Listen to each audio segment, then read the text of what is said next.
आप सभी को मेरा प्यार भरा राधे राधे।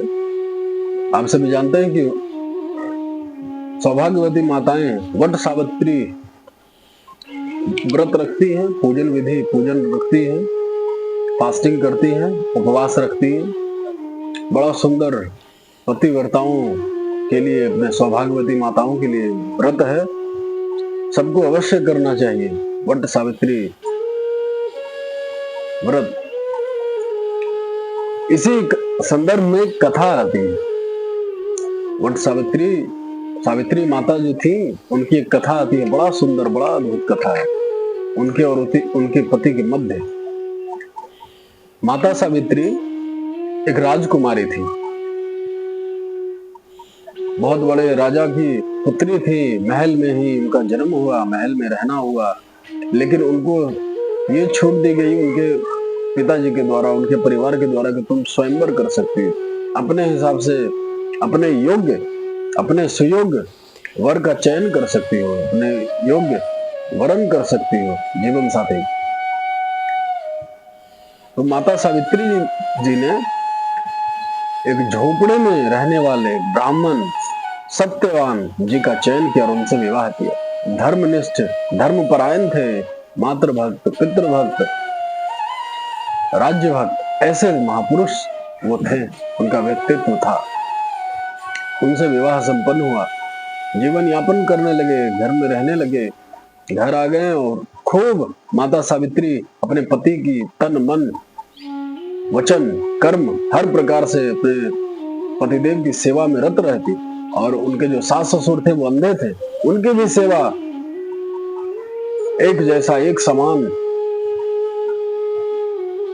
भगवान के सब परिवार हैं और अपने पति को भगवान मानकर, ये भाव रखकर वो सेवा करते। एक समय की बात है, ऐसे ही दिन यापन हो रहे थे। एक दिन सत्यवान जी लकड़ी काटने के लिए जंगल में जाने लगे। माता सावित्री ने भी जिद की कि मैं भी संग चलूंगी, आपके साथ जाऊंगी। तो सत्यवान जी ने उन्हें भी अपने साथ ले जाकर एक पेड़ पर चढ़कर लकड़ी को काटने लगे। सत्यवान जी ने थोड़ी ही देर लकड़ी को काटा तो उन्हें चक्कर आने शुरू हुई, मूर्छा अवस्था आने लगा। ऐसा लगने लगा कि मैं मूर्छित हो जाऊंगा, गिर जाऊंगा। तो उनकी पत्नी ने उन्हें ये बात समझकर, उनकी पत्नी ने कहा कि ऐसा करिए, आप धीरे धीरे वृक्ष से नीचे उतर जाइए और कुछ देर विश्राम कर लीजिए। सत्यवान जी ने ऐसा ही किया। वृक्ष से उतरकर उनकी जो धर्मपरायण पतिव्रता पत्नी थी श्री सावित्री माता, उनके गोद में अपने सिर को रखकर विश्राम करने लगी। कुछ ही क्षण में वह यमराज प्रकट हो गया। यमराज आ गए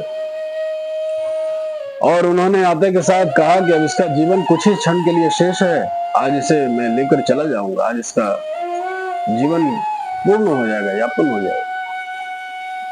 माता सावित्री जी पतिव्रता नारी, धर्मपरायण थी। उन्होंने कहा कि ठीक है, जहां मेरे पति जाएंगे वहां मैं चलूंगी। यमराज जी सोचे, उनकी बातों को उस समय उतना ध्यान नहीं दिए। उनके पति के प्राण को लेकर वो आगे की ओर बढ़ने लगे, जाने लगे, यमलोक जाने लगे। जैसे वो वहां से जाने लगे तो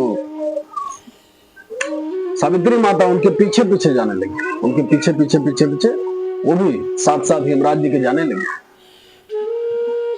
यमराज जी ने देखा कि तो सावित्री मेरा पीछा ही नहीं छोड़ रही, मेरे पीछे पीछे ही आ रही। तो बोले कि बेटी देखो, ऐसा करो कि अब तुम्हारा पति का तो अंतिम समय हो चुका, उसका शरीर समाप्त हो चुका, इतने ही काल के लिए था, इतने ही समय के लिए उसे ये शरीर मिला था। तुम कोई हमसे वरदान मांग लो, तुम बहुत पतिव्रता हो, नारी हो, इतनी सामर्थ्य है तुम्हारे में, तुम हमसे कोई वरदान मांग लो।